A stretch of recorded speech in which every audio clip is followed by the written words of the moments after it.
রাজনৈতিক দলটা হলো এটা একটা ব্যবসা, বর্তমানে বাংলাদেশের একটা ব্যবসা।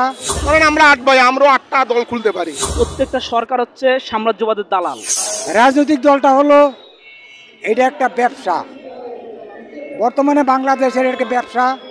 আইয়ুব খানের বিদায় করে দেওয়ার পর আমাদের যে একটা স্বপ্ন জাগছে, সেই স্বপ্ন হলো আমরা প্রত্যেকে রাজনীতি করব। প্রত্যেকটা ঘরে ঘরে 68,000 গ্রামে 68,000 দল হবে। তো 55টা দল হয়েছে, এটা কোনো দলই না। প্রত্যেকটা গ্রামে দল হবে, 68,000 গ্রাম। এই দলের দরকার আছে, কারণ কে একটা রিক্সাওয়ালার রাজনীতি, প্রত্যেকটা রিক্সাওয়ালার রাজনীতি করে, প্রত্যেকটা রিক্সাওয়ালার বউ রাজনীতি করে, যারা গার্মেন্টস ফেডারেশনে চাকরি করে তার রাজনীতি করে। রাজনীতি ছাড়া মানুষ নাই। রাস্তার কাঙ্গালি টুকাই কান্দ সালা লইয়া বুতুল টুকাই বা রাজনীতি করবো তারা। কোন সরকার ভালো আর কোন সরকার খারাপ তাদেরকে পরিবর্তন করে। এখন ইলিয়াস কাঞ্চন যে দল করছে, আমি মনে করি এটা ভালো। প্রত্যেকটা এফডিসির ফিল্ম জগতের যারা আছে প্রত্যেকেই রাজনীতির পতাকা লিয়ে খারুক। এদেশে রাজনৈতিক দলের দরকার আছে। আমরা থানায় গেছি না, থানায় গিয়ে পুলিশরে স্যার বলতে হবে, এই জন্য আমরা লজ্জায় যাই না। পুলিশরে স্যার কমু, হ্যাঁ পুলিশকে স্যার বলতে হবে, যিনি রাষ্ট্রপতি ওনারও, যিনি প্রধানমন্ত্রী ওনারও স্যার বলতে হবে। থানার ভারপ্রাপ্ত কর্মকর্তারা গিয়া বলতে হবে, স্যার আমাকে এইটা দেন, আমাকে এইটা দেন, আমাকে রাস্তা দেখান, আমি কিভাবে ঘর থেকে বের হব, আমাকে নিরাপত্তা দিবেন আপনি। আমি রাজনীতি করি 71 সাল থেকে। মেজর জেনারেল জিয়া রহমান তিনি গরিবের সন্ধান করছেন, আর কোন সরকার গরিবের সন্ধানে আসেনি, খালি গরিব বা নাও। এইটা ঠিক হয়েছে নি। আবার ইলিয়াস কাঞ্চনের বড় রাজনৈতিক দলের দরকার আছে, তার সন্তানেরও দরকার আছে। ইলিয়াস কাঞ্চন কি? ইলিয়াস কাঞ্চন তো সাধারণ একটা নায়ক, ফিল্মের নায়ক, আমার মন জোগায়। তাহলে একটা রিক্সাওয়ালায় যদি দল গঠন করতে পারে, একটা রাস্তার টুকায় যদি চেয়ারম্যান কল্যাণ পার্টি করতে পারে, একটা রাস্তার টুকায় সে কান্ত সালালিয়া পুতুল টুকা, তাহলে তার যদি চেয়ারম্যান কল্যাণ পার্টি থাকতে পারে, তাহলে ইলিয়াস কাঞ্চনের দেখবো স্বর্ণমহল পার্টি, স্বর্ণমহল কল্যাণ পার্টি। ইলিয়াস কাঞ্চন এটা থাকবে স্বর্ণমহল কল্যাণ পার্টি রাজনীতিবিদ। তাহলে তার রাজনীতিবিদ করা ঠিক আছে। এখন আর দেশে ফিল্ম চলে না, রাজনীতি ঘরে ঘরে হবে, সবাই রাজনীতি করে।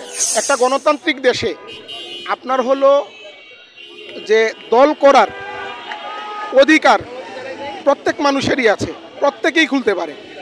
কারণ আমরা 8 ভাই, আমরাও 8টা দল খুলতে পারি। কিন্তু কথা হলো যে আমি দল খোলার পরে আসলে রাজনীতিটা কি করব, কি বিষয়ে করব, সেটা যদি জানা না থাকে তাহলে সেটা দেশের জন্য একটা আপনার লজ্জার বিষয়। তবে যারাই দল খুলছেন, আশা করব সবাই ভালোভাবে রাজনীতি বুঝে শুনে রাজনীতি করবেন। সবার জন্যই শুভকামনা। তবে কেউ যদি কোনো ধরনের বাজে ইন্টেনশন নিয়ে রাজনীতির দোকান খুলতে চায়, তাহলে বাংলাদেশে টিকতে পারবে না। আপনার সবথেকে পুরাতন দল, সবথেকে বড় দল, সবথেকে ঐতিহ্যবাহী দল, 1000 বছরের শ্রেষ্ঠ বাঙালির দল আওয়ামী লীগ ভুল রাজনীতি করার কারণে, মানুষকে হত্যা করার কারণে, মানুষকে আপনার হলো যে এই গণহত্যা চালানোর কারণে, শাপলা থেকে আপনার হলো বিডিআর, এই সমস্ত গণহত্যার কারণে আজকে তারা বাংলাদেশ থেকে এক ধরনের মুছে গেছে। আওয়ামী লীগকেও বন্ধ করতে যায়নি, দোকান অটোমেটিক বন্ধ হয়ে যায়। সে কারণে যারাই রাজনীতি আপনার করতে চান তারা সুন্দরভাবে রাজনীতি করবেন, সেজন্য তাদের জন্য আপনার হলো শুভকামনা রইল।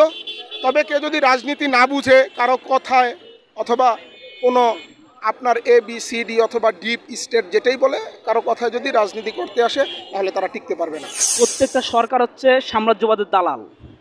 এ পর্যন্ত আমরা যত সরকার দেখেছি, ভবিষ্যতে এখন যারা আছে, আমরা কাউকে শ্রমিক বান্ধব সরকার মনে করি না। কেন মনে করি না? বিগত আমরা যে, আমার বয়স 35+, আমরা এ পর্যন্ত যত সরকার দেখেছি তারা শ্রমিক পক্ষে কেউ কাজ করে নাই। এরশাদের শাসন দেখেছি, আমরা খালেদা জিয়ার শাসন দেখেছি, এরপরে আমরা স্বৈরাচার যে শেখ হাসিনা তার শাসন দেখেছি। আসলে সবাই শুধু মুখের বলি ফোটাতে পারে, কাজের বেলায় আসলে কেউ আসলে করে দেখাতে পারে না। তার কারণ আমরা দেখেছি কৃষক, এই বাংলাদেশের যে অর্থনৈতিক চাকা, এটা সচল রাখায় কৃষি অত্যন্ত একটা গুরুত্বপূর্ণ সেক্টর। কিন্তু আমরা দেখি যারা কৃষক, যারা একদম ভোর টাকা, পাখি টাকা ভোর থেকে শুরু করে সন্তাবন্ধ যারা কাজ করে, হাড় ভাঙা পরিশ্রম করে, তারা কিন্তু সেই মজুরিটা পায় না। নায়ক পেশা যে কোনো কিছুই হতে পারে, ঠিক আছে, নায়ক হোক নায়িকা হোক, বিষয় কিন্তু সেটা না।